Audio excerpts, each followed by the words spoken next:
Hors de cette maison, bonne à rien, sale noire. T'avoir adopté a été la pire erreur de nos vies. Comment as-tu pu devenir pauvre et perdre toute ta fortune?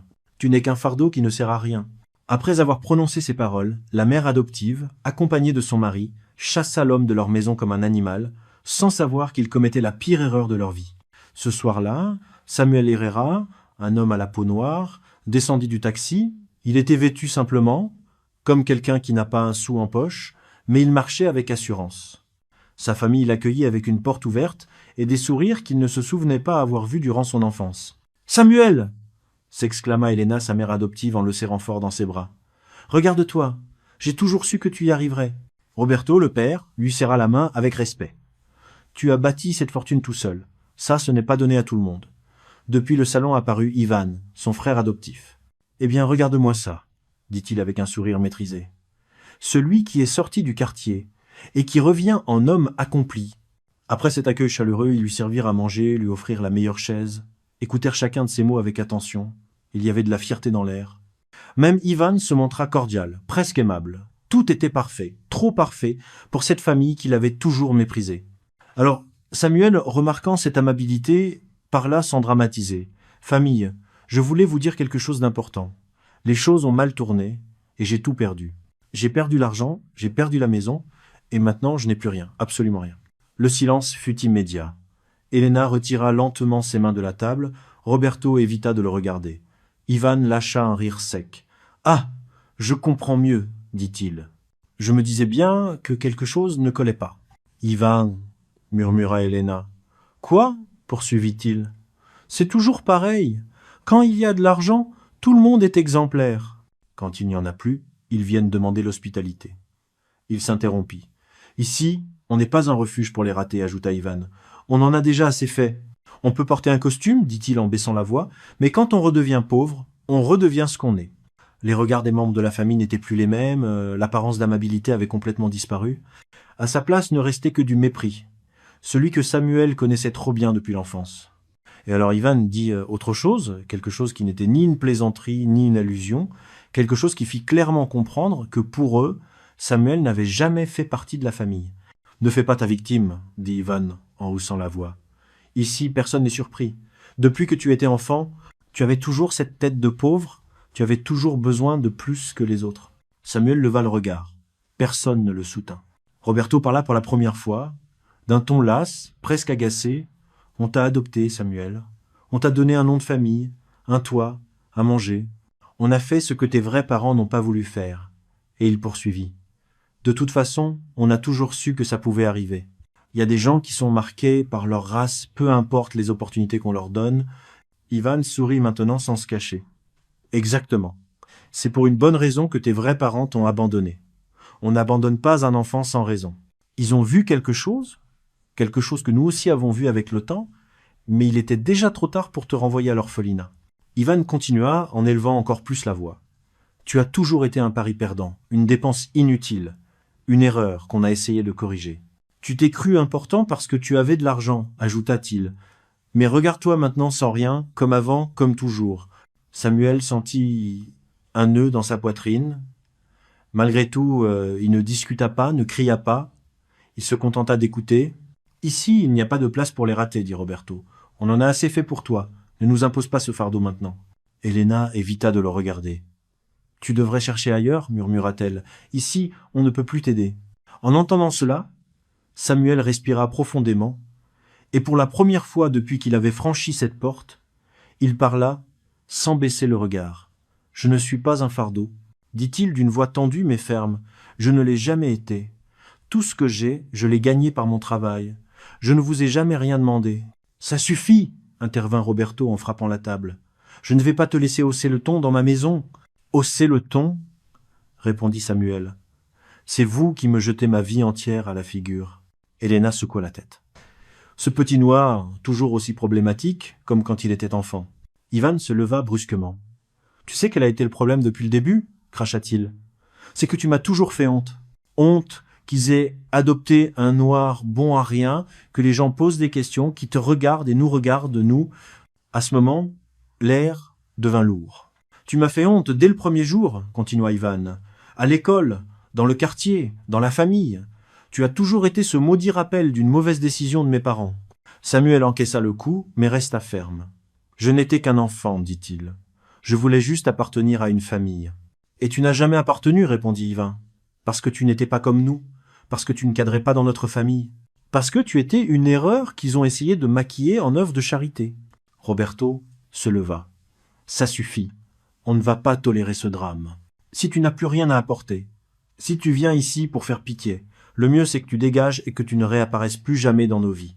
Après tout ce qu'on a fait pour toi, ajouta Helena, c'est comme ça que tu nous remercies en revenant pauvre. Samuel regarda chaque visage. Il n'y avait pas de doute, il n'y avait pas d'amour. Il n'y en avait jamais eu. Vous ne m'avez pas adopté par amour, dit-il finalement. Vous l'avez fait pour vous sentir bien avec vous-même. Ivan fit un pas en avant, trop près. Dégage, sale noire, chuchota-t-il, avant de continuer à nous faire honte avec ta présence. En un instant, Samuel prit son sac à dos et en le faisant, quelque chose changea dans son expression. Il n'y avait plus seulement de la tristesse, il y avait de la clarté.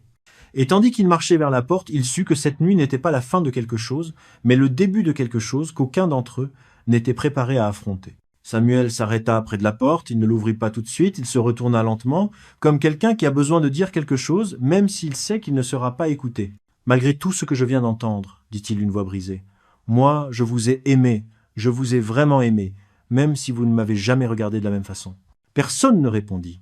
Ivan croisa les bras, impatient. « Je ne suis pas venu vous demander quoi que ce soit, continua Samuel. Et ne vous inquiétez pas, je ne remettrai plus jamais les pieds dans cette maison. Après aujourd'hui, je disparais de vos vies. J'espère juste une chose, qu'un jour vous ne regrettiez pas la façon dont vous m'avez traité. » À ce moment, Ivan éclata d'un rire ouvert, cruel. « Regardez-le, dit-il. Maintenant, il s'avère que ce bon à rien vient nous donner des leçons. » Roberto secoua la tête. Toujours aussi dramatique. « Dégage une bonne fois. » Helena soupira comme si tout cela n'était qu'une nuisance inutile. « Fais-nous cette faveur et va-t'en. » Ivan ouvrit la porte d'un coup. « T'as pas entendu ? Dehors, maintenant !» Samuel fit un pas, mais Ivan le poussa par l'épaule. Ce n'était pas fort, mais c'était humiliant. « Bouge, bâtard !» cracha-t-il. Samuel trébucha sur le seuil et de l'intérieur. Les rires ne cessèrent pas. « Regardez-le, dit Ivan. Il a fini comme un clochard, exactement comme on le savait. » La porte se ferma d'un coup sec. Samuel resta dehors, debout, le sac à dos serré contre sa poitrine, avec une douleur innommable et des larmes aux yeux. Il resta quelques secondes là, respirant profondément. Après quelques minutes, Samuel marcha 2 rues sans se retourner. Quand il fut certain que personne ne l'observait, il sortit le téléphone de sa poche. L'écran était intact, sans fissure, trop neuf pour quelqu'un qui était censé avoir tout perdu. Il composa un numéro enregistré sous un seul nom. « Oui », répondit-on à la 2e sonnerie. « C'est moi », dit Samuel. « J'ai terminé ici. Tu peux venir me chercher ?» Il y eut une brève pause respectueuse. « Bien sûr, monsieur. Où vous trouvez-vous » Samuel donna l'adresse et raccrocha. Il s'assit sur un banc, posa le sac à dos à ses pieds et laissa échapper l'air qu'il avait retenu depuis qu'il était sorti de cette maison. Ses mains ne tremblaient plus. 10 minutes plus tard, une voiture noire s'arrêta devant lui. Elle n'était pas ostentatoire, mais impeccable. Le chauffeur descendit immédiatement. « Bonsoir, monsieur Samuel. » Samuel hocha la tête et monta à l'arrière. « Emmène-moi à l'hôtel, dit-il. Celui de toujours. » La voiture démarra doucement, s'éloignant du quartier. À travers la vitre, les lumières disparurent au loin. Samuel ferma les yeux un instant. Il n'avait rien perdu, ni le contrôle, ni sa vie, ni ce qu'il avait construit avec des années d'efforts et de silence. Tandis qu'ils avançaient sur l'avenue principale, le chauffeur parla de manière discrète. « Votre suite est prête. Comme vous l'avez indiqué, personne n'a été informé de votre arrivée. »« Bien, » répondit Samuel. « C'est comme ça que ça doit être. » Au même moment, à des kilomètres de là, la famille était toujours dans le salon. Ivan riait, satisfait. « Tu vois, disait-il, à la fin ce noir adopté est parti comme il est venu, sans rien. Aucun d'eux n'imaginait que celui qu'il venait d'appeler noir et raté venait d'entrer dans un hôtel 5 étoiles, où le personnel le connaissait par son nom, et où l'attendaient des commodités qu'ils n'avaient jamais vues, et qu'il était prêt à leur offrir s'ils avaient passé l'épreuve. Le lendemain matin, la maison se réveilla avec le bruit habituel. Ivan prit le journal sur le porche, comme il le faisait tous les matins. Il l'ouvrit sans intérêt jusqu'à ce qu'une photographie le fasse s'arrêter. Son visage perdit toute couleur. En première page, en grosses lettres, on lisait « Les 10 hommes les plus riches du pays ». Au numéro 5 se trouvait le nom de Samuel Herrera, qui consolide son empire commercial. En dessous, l'image était claire, trop claire. On y voyait Samuel, sérieux, avec une allure élégante. C'était le même nom, le même visage, il n'y avait aucun doute. « Maman !» appela Ivan d'une voix brisée. Elena s'approcha, prit le journal et sentit ses jambes fléchir. Roberto lut en silence, une fois, deux fois. Et sans aucun doute, il était écrit là que Samuel n'avait rien perdu, que sa fortune avait grandi. Le téléphone tomba au sol. « Non, ce n'est pas possible, » murmura Elena. « Hier, il a dit qu'il n'avait plus rien. » Ivan réagit le premier, prit son portable d'une main tremblante et composa une fois, deux fois, trois fois, jusqu'à ce qu'on réponde « Vous parlez à Samuel, en quoi puis-je vous aider ?» Personne ne sut quoi dire au début. « On » commença Elena. « On ne savait pas, si on avait compris. » Samuel n'éleva pas la voix. Il ne fit pas de longs reproches. « Vous saviez, dit-il, vous saviez exactement qui vous pensiez que j'étais quand vous croyiez que j'étais pauvre. » Ivan tenta d'intervenir. « Écoute, frère, c'était un mauvais moment. Tu sais comment on parle ici, non ?»« Non !» l'interrompit Samuel. « Je me suis fait passer pour quelqu'un sans rien pour voir s'il restait un peu d'amour dans cette famille. Et la réponse a été très claire. Ne me rappelez plus jamais, continua-t-il.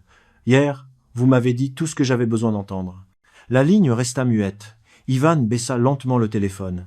Personne ne parla. Le journal restait ouvert sur la table comme une preuve impossible à effacer. La maison resta silencieuse pendant des jours. Personne ne mentionna plus le nom de Samuel à voix haute.